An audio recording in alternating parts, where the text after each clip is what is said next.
We're joined now by a representative from Human Rights Watch. Akshaya Kumar is a deputy UN director and joins us from Bergen County.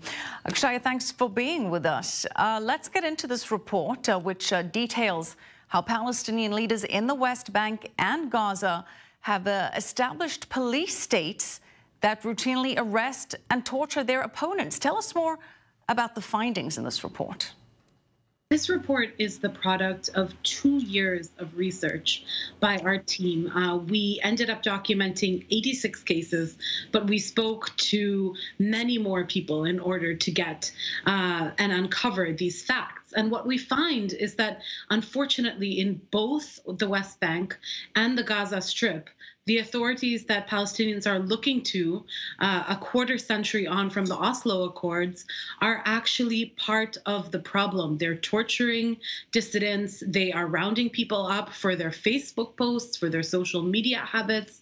And they are doing this in a climate of impunity. And as my colleague mentioned in the segment earlier, in some cases, coordination with Israeli authorities.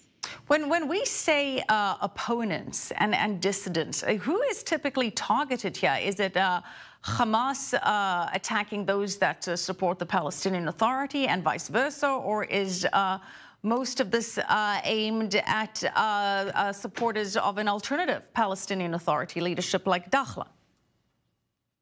You know, a part of it is reciprocal back and forth in the sense that one group targets the other group's supporters.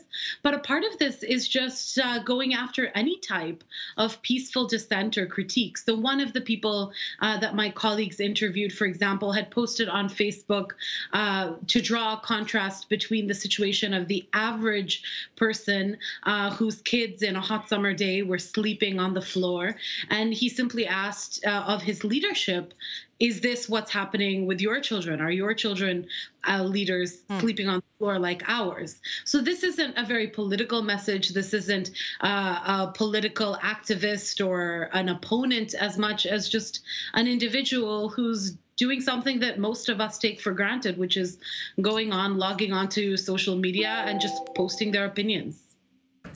You know, it's interesting because for a while, people have been discussing the potential unhappiness of the people of Gaza and the West Bank with their leadership, and a report like that certainly sheds color and light onto that matter. And one of the recommendations of the report is for the European Union's, the US and other donors to suspend financial aid to Hamas and the Palestinian Authority, specifically to those units and agencies implicated in these abuses. Does this mean that Human Rights Watch then is supportive of the Trump administration's decision to cut a tremendous amount of aid?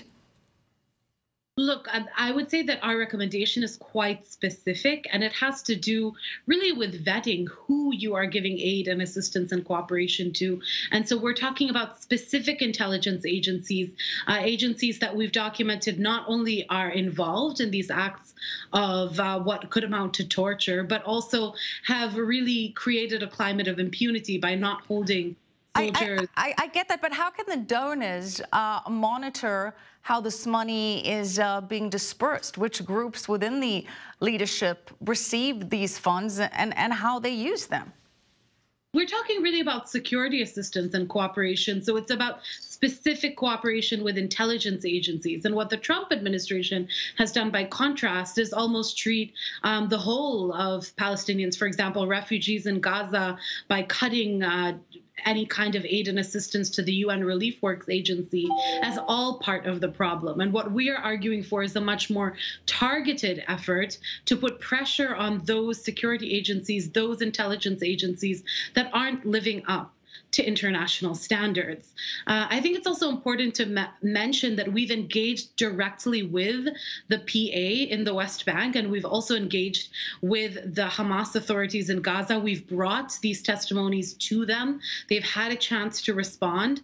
And there's been a lot of denial or an assertion that this is just bad apples, it's a few isolated incidents, and really not a recognition of the gravity of the situation. Unfortunately, one of the challenges is that while we were able to launch this report in Ramallah, Israeli authorities didn't allow our team to go into Gaza do that same engagement there. Yeah, but as we mentioned, it's very difficult to monitor where the funds do land up going.